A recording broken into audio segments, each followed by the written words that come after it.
come viene prodotto, ad esempio, il giornale oggigiorno? Oggigiorno c'è questo, che all'interno proprio anche grazie tra virgolette a questa crisi di cui stavamo accennando, c'è una progressiva diminuzione delle persone che ci lavorano. Se un giornalista deve scrivere 3 o 4 articoli al giorno, come fa ad esempio a recuperare tutte le notizie? L'elemento centrale del giornalista non è tanto quello di scrivere le notizie, ma è quello di trovarle le notizie, di trovarle e di verificarle, e di trovare notizie. Notizie significa qualcosa che, diciamo, che non si conosce, di anomalo, che possa poi soprattutto interessare il pubblico di un determinato giornale, altrimenti il giornale non si vende.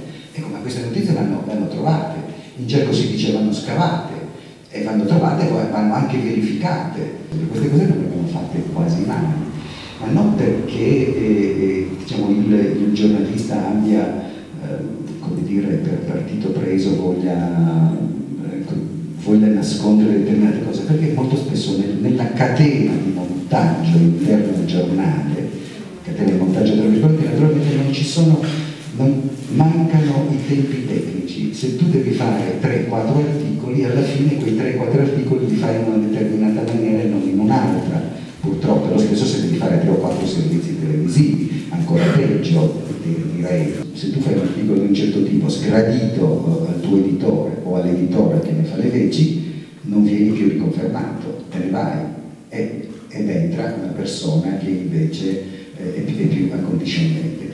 Quindi il problema, io sono d'accordissimo con quando disse Ciampi che i giornalisti devono avere la schiena dritta, ovviamente, questo è importantissimo, però questo ognuno di noi, preso singolarmente, deve sempre imporsi una deontologia professionale che significa non nascondere le notizie, ovvero avere la schiena dritta, non nascondere le notizie.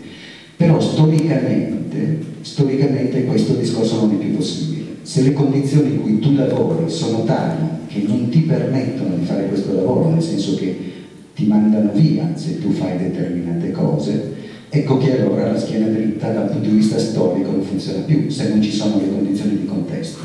Singolarmente deve essere sempre valido ovviamente questo discorso. Per quanto riguarda la questione del web, io credo che una delle ancore di salvezza che ci possa essere oggi proprio per la libertà di informazione sia riuscire a sviluppare questo discorso di interrelazione col web, nel senso che se passa questo discorso di interrelazione, di scambio, necessariamente ci deve essere una maggiore libertà di informazione, altrimenti crolla. Se l'interrelazione tu cerchi di bloccarla, non è più interrelazione, non diventa più, non dà più gli apporti, crolla definitivamente. L'obiettività di per sé stessa è un'illusione se tu selezioni quello che puoi dire, e se lo selezioni in una certa maniera hai la possibilità di dire tutto e di non dire niente. Ci sono 1000 modi, c'è per esempio il modo di parlare di politica facendo parlare i politici e quindi non raccontare il fatto sotteso alle opinioni ma solo le opinioni. Questo consente un bilancino molto preciso e assolutamente inutile per capirne qualcosa. C'è stato da poco la discussione del contratto nazionale della stampa, se ne è parlato poco e forse male. Là si è consumata una battaglia che forse abbiamo perso, forse non abbiamo perso del tutto, ma sicuramente è stata una battaglia che ha cambiato il giornalismo. Ci sono cadute altre barriere che potevano difendere la professione.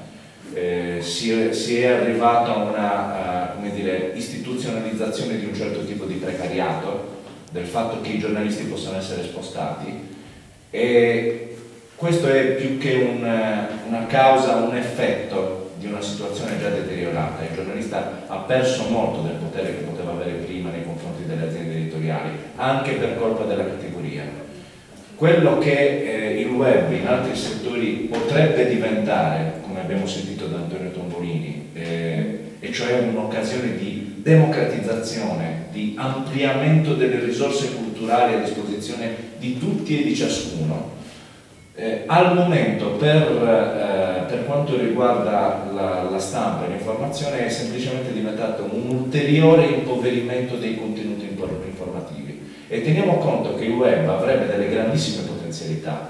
La BBC, faccio un esempio rapidissimo, conserva tutti i filmati delle interviste che fa e anche dei fatti di cronaca nelle dimensioni reali, che sono enormi, e consente già agli utenti abbonati di graduare l'approfondimento che possono raggiungere per la singola notizia. Queste sono ricchezze, queste ricchezze per adesso noi non le abbiamo. Le ricchezze non esistono perché in generale i siti web si copiano tra loro, le televisioni copiano dai siti web, i giornali copiano dalle televisioni e i siti web alla fine copiano di nuovo dalle televisioni, quindi torniamo a una specie di circuito che non serve più a nessuno e a niente. Questo perché, ripeto, la nostra capacità di fornire informazioni si è ridotta e sta riducendo di conseguenza anche la capacità dell'utente di fruire dell'informazione. Al momento l'unica soluzione che vedo è in una maggiore responsabilità di ciascuno di noi nell'interazione, perché l'interazione vuol dire anche andare a sentire l'altra campana, l'altra voce. Quello che spero è che la tecnologia apra delle porte anziché chiuderle, come è stato fino adesso, e spero che la ricchezza che si è vista in questo tipo di strumenti possa essere ricchezza per tutti, perché quanto più potremo interagire, quanto più potremo scambiarci le opinioni su quello che abbiamo letto, tanto più ci sarà qualcuno che potrà aiutare a leggere le notizie, perché avere dei testi da leggere e non sapere come leggerli potrebbe essere la maledizione del nostro futuro. Quindi toccherà a noi cercare di leggere quello che abbiamo davanti e non solo di avere a disposizione miliardi di testi di cui probabilmente non capiremo più una parola. Vi ringrazio per la